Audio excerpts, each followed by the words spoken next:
Hello, আসসালামু আলাইকুম। সবাই কেমন আছেন? আশা করছি সবাই খুব ভালো আছেন। আজকে আমরা আরও বেশ কিছু বিখ্যাত সীমারেখা সম্পর্কে জানার চেষ্টা করব। সো প্রথমে আমরা জানার চেষ্টা করি হচ্ছে জিগফ্রিড লাইন। জিগফ্রিড লাইন এটি মূলত জার্মান কর্তৃক নির্মিত। কোন দেশ কর্তৃক? জার্মান কর্তৃক নির্মিত একটি জার্মান ও ফ্রান্সের বিখ্যাত সীমারেখা। জার্মান ও ফ্রান্স।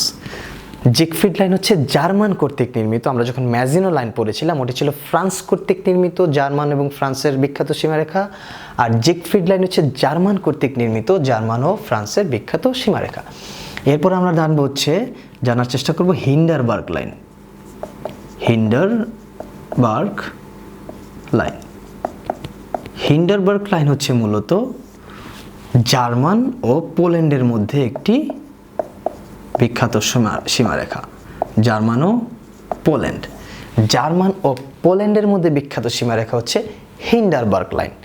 এরপর আমরা জানার চেষ্টা করব হচ্ছে 38 ডিগ্রি উত্তর অক্ষরেখা। 38 ডিগ্রি উত্তর অক্ষরেখা হচ্ছে মূলত উত্তর কোরিয়া ও দক্ষিণ কোরিয়ার মধ্যে একটি বিখ্যাত সীমারেখা হচ্ছে 38 ডিগ্রি উত্তর অক্ষরেখা। 38 ডিগ্রি উত্তর অক্ষরেখা কি? উত্তর কোরিয়া ও দক্ষিণ কোরিয়ার মধ্যে বিখ্যাত সীমারেখা হচ্ছে 38 ডিগ্রি উত্তর অক্ষরেখা। সো জিগফ্রিড লাইন, হিন্ডারবার্গ লাইন, 38 ডিগ্রি উত্তর অক্ষরেখা, আমরা এই বিখ্যাত সীমারেখাগুলো জানার চেষ্টা করলাম।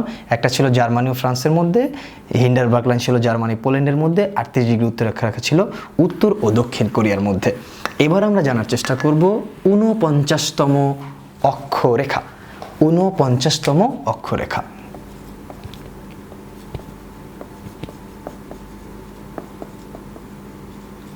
ঊনপঞ্চাশতম অক্ষরেখা হচ্ছে মূলত যুক্তরাষ্ট্র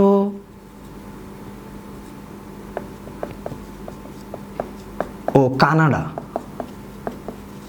যুক্তরাষ্ট্র ও কানাডার মধ্যে বিখ্যাত সীমারেখা হচ্ছে 49তম অক্ষরেখা।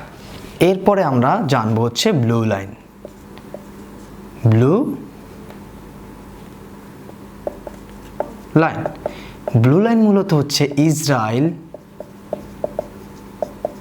ও লেবানন।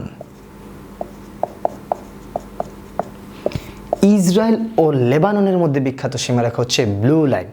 এরপরে আমরা জানবো হচ্ছে পার্পল লাইন।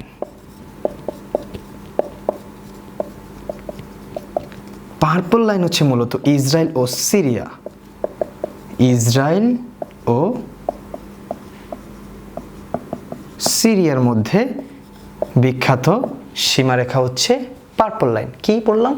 49তম অক্ষরেখা হচ্ছে যুক্তরাষ্ট্র ও কানাডার মধ্যে, ব্লু লাইন হচ্ছে ইসরায়েল ও লেবাননের মধ্যে, পার্পল লাইন হচ্ছে ইসরায়েল ও সিরিয়া।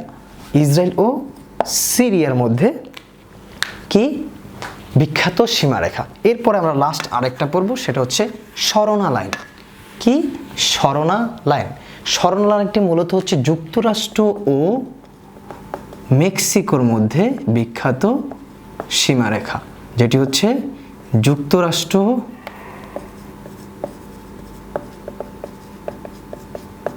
ও মেক্সিকো। এই দুটি রাষ্ট্রের মধ্যে বিখ্যাত সীমারেখা হচ্ছে স্মরণা লাইন। তাহলে আমরা কি কি সীমারেখা আজকে পড়লাম? জিগফ্রিড লাইন, হিন্ডারবার্গ লাইন, 38 ডিগ্রি উত্তর অক্ষরেখা, 49তম অক্ষরেখা, ব্লু লাইন, পার্পল লাইন এবং স্মরণা লাইন, এবং কোন কোন দেশের মধ্যে সেই বিখ্যাত সীমারেখাগুলো অবস্থান করছে সেটা আমরা জানলাম। আশা করছি বিখ্যাত সীমারেখা রিলেটেড কোনো প্রশ্ন আসলে এখান থেকে আসবে এবং সেটা আপনারা উত্তর করতে পারবেন। সবাইকে ধন্যবাদ। আল্লাহ হাফেজ।